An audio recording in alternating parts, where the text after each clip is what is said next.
আসসালামু আলাইকুম। লেখা শিক্ষা বিষয়ক চ্যানেলে আপনাকে স্বাগতম। আজ আমরা দেখব বাচ্চাদেরকে 9 নম্বর ভাগের বর্ণগুলো কিভাবে সুন্দর করে লেখা শেখাতে হয়।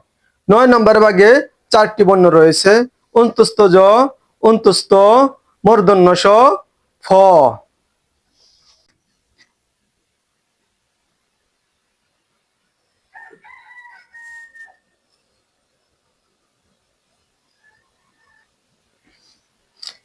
প্রথমে মাত্রা দিলাম, তারপরে মাত্রার এইখান থেকে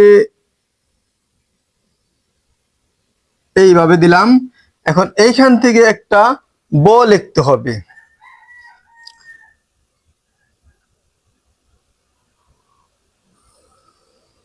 এই যে বইয়ের প্রথম বাহু দিলাম। এখন বইয়ের এই বাহুটা আসবে, এই দাগ সোজা আসবে, অর্থাৎ এই সোজা যদি একটা দাগ দিই, দেখা যাবে এই দাগ সোজা এই বইয়ের প্রথম বাহু আসছে। এখন দিব বইয়ের দ্বিতীয় বাহু।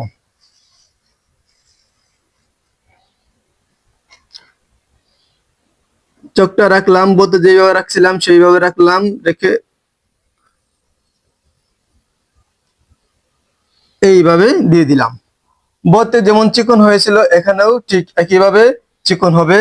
বতে যেইভাবে চোখটা রেখেছিলাম এখানেও হুবহু একইভাবে চোখটা রাখলাম, রেখে সোজা উপরে উঠে গেলাম। এই হলো অন্তস্থ জ। এখন এই অন্তস্থ জটা বাচ্চারা সুন্দর করে লেখা শিখতে পারলে বাকি বর্ণগুলো সুন্দর করা বাচ্চাদের জন্য সহজ হয়ে যায়।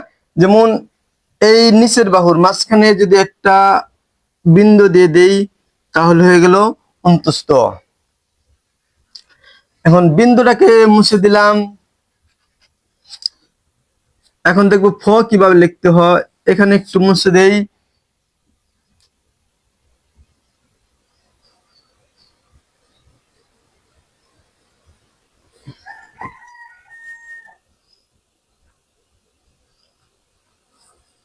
এইখান থেকে এইভাবে দিয়ে দিলাম। এই হলো ফ। ফটা হবে এই খাড়া দাগটা যখন মাত্রার কাছাকাছি যাবে তখন এটা এইভাবে ঘুরবে। এখন দেখবো মূর্ধন্য ষ কিভাবে লিখতে হয়। মাত্রার সাথে মিলিয়ে দিলাম। এখন এই বাহুটা এই খাড়া দাগের সাথে মিলিয়ে দিলেই মূর্ধন্য ষ হবে। এইভাবে চোখটা রাখলাম, রেখে এইভাবে মিলিয়ে দিলাম। এই হলো মূর্ধন্য ষ। এই যে খাড়া দাগটা বাচ্চাদেরকে গুরুত্ব সহকারে শেখাতে হবে, কারণ এই খাড়া দাগটা অনেকগুলো বর্ণের মধ্যে আছে। এই খাড়া দাগটা বাচ্চারা সোজা করে দিতে পারলে 50% লেখা এমনিতেই সুন্দর হয়ে যায়। প্রথমেই বাচ্চারা এই খাড়া দাগটা সোজা করে দিতে পারবে না। এইভাবে